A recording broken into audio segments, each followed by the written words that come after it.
Ito po si Imo stroller bike. Japan brand po ito. Okay? So, foldable. And then ito po yung details po niya one by one. Okay? And then convertible po ito.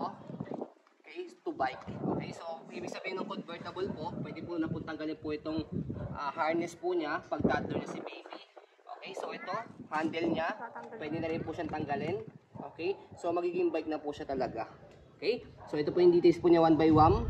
Yung bipip niya to, working, handles, okay na okay po siya. Ayan. So yung gulong makapal, wala kayong magiging problema dito kasi hindi siya nabubutas. Ayan. So, ayan po yung pedal niya. Okay. So na-adjust po dito. Push nyo lang po ito, slide nyo to. Ayan, kung sakaling. Ayan. Unahin po natin, press natin dito para kung sakaling gusto nyo po. Si baby, kapag hindi pa siya marunong pero gusto niya magpedal, ayan, hindi sasabay yung gulong. Pero kapag marunong na si baby, ipedal, slide nyo lang po yan. Ayan, para bumalik ulit siya. Sasabay na yung gulong. Okay. So, ayan. Regarding naman po sa body frame niya, sa side, ayan. So, meron pa siyang kasamang tapakan pag di pa marunong si baby magpa-jack.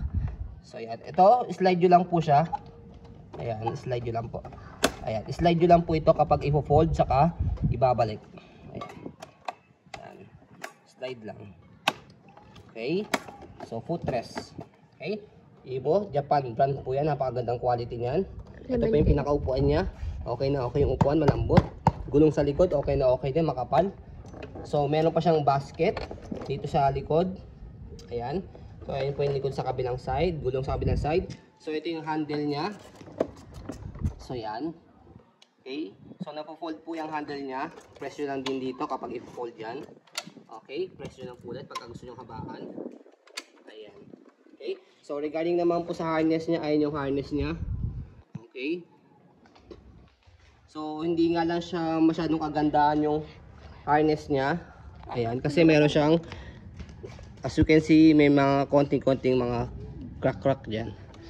Okay. So, ayan. So, tatatanggal din po yan. Pag toddler na si baby. Yan. Press nyo lang po dito. Yan. And then, push. Okay. Press lang dyan and then push. Okay. So, ayan. Press and then push. Okay. Ganyan din sa kabilang side. Ayan. Okay. So, stroll natin. Para makita nyo na. Stroller bike. Tanggalin mo yung bike lang. Yung belt. Sample mo siya, Naya. So, ito yung baby po namin para makita nyo po yung sample. 2 years old. And then, 10 to 11 kilo po siya. Ayan. Okay na okay po. Easy to maneuver. Ibig sabihin po, mas madali po siyang imaneho. Okay, sakay tulak. Ayan. Okay. So, kapag finold naman po ito, turo na rin po namin po sa inyo. Ang maganda po dito, foldable po siya. Kaya kahit magka-transportation po kayo, wala po kayo sasakyan, pwede nyo po siyang dalhin. So, fold nyo lang po ito. Fold nyo lang din po itong footrest niya. Ayan. So, after that, slide nyo po ito. Angat nyo po ito, harness. And then,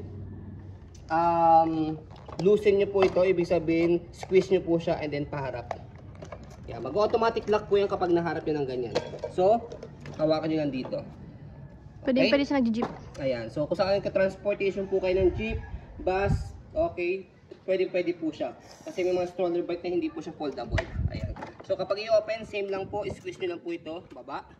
Tapos, press nyo lang po yung handle. Baba nyo lang po itong harness. Tapos, kung gagamitin po yung footrest, slide nyo lang po siya.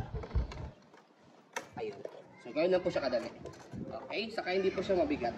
So, ayun po, as you can see, very details po kami mag-video kasi shop policy po namin, no refund, no exchange, what you see is what you get. Maraming salamat. Have a nice day and God bless po.